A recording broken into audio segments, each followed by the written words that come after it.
Zion classics TV news time. നമസ്കാരം, Zion classics ടിവിയിലേക്ക് സ്വാഗതം. വാഷിംഗ്ടൺ ഹൃദയഭാഗത്ത് മഴ അവഗണിച്ച് ആയിരങ്ങൾ പങ്കെടുത്ത ദിവ്യകാരുണ്യ പ്രദക്ഷിണം. വാഷിംഗ്ടൺ DC നഗരത്തിന്റെ തെരുവു വീഥികളിൽ നടന്ന ദിവ്യകാരുണ്യ പ്രദക്ഷിണത്തിൽ മഴയെ അവഗണിച്ച് ആയിരങ്ങളുടെ പങ്കാളിത്തം. കാത്തലിക് ഇൻഫർമേഷൻ സെന്ററിന്റെ 2ാം വാർഷിക ദിവ്യകാരുണ്യ പ്രദക്ഷിണം വൈറ്റ് ഹൌസിന് സമീപത്തായാണ് നടന്നത്.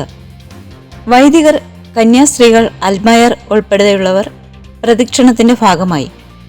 കഴിഞ്ഞ വർഷം നടന്ന ദിവ്യകാരുണ്യ പ്രദക്ഷിണത്തിന്റെ ഇരട്ടിയിലേറെ ആളുകൾ ഇത്തവണ പങ്കെടുത്തുവെന്നാണ് നിരീക്ഷണം.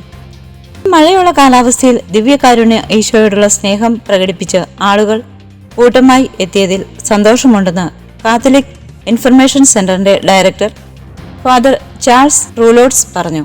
പ്രതികൂലമായ കാലാവസ്ഥയെ തുടർന്ന് ആളുകൾ കുറയുമോ എന്ന് നിശ്ചയമില്ലായിരുന്നുവെന്നും എന്നാൽ കഴിഞ്ഞ വർഷത്തെ അപേക്ഷിച്ച് അവിശ്വസനീയമായ പങ്കാളിത്തം ആയിരുന്നുവെന്നും പ്രാർത്ഥിക്കുന്ന എല്ലാവരുടെയും ഭക്തിയിൽ ഏറെ മതിപ്പ് തോന്നിയെന്നും വൈദികർ കൂട്ടിച്ചേർത്തു.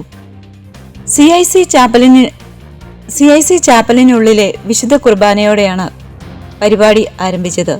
മുഴുവൻ ആളുകൾക്കും അകത്ത് കയറാൻ കഴിയാത്തതിനാൽ കെട്ടിടത്തിന് പുറത്ത് ഒരു ട്രക്കിൽ പ്രദർശിപ്പിച്ച തത്സമയ സംപ്രേഷണം വഴിയാണ് പരിപാടിയിൽ പങ്കെടുത്തവരിൽ വലിയൊരു ഭാഗവും വിശുദ്ധ കുർബാനയിൽ പങ്കുകൊണ്ടത്. കെ സ്ട്രീറ്റിൽ വിശുദ്ധ കുർബാനയുടെ വാഴ്വും നടന്നു.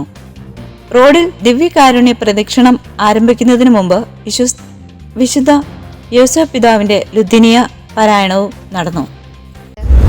കൂടുതൽ ക്രിസ്തീയ വാർത്തകൾക്കായി ഈ ചാനൽ മറക്കാതെ സബ്സ്ക്രൈബ് ചെയ്യുക.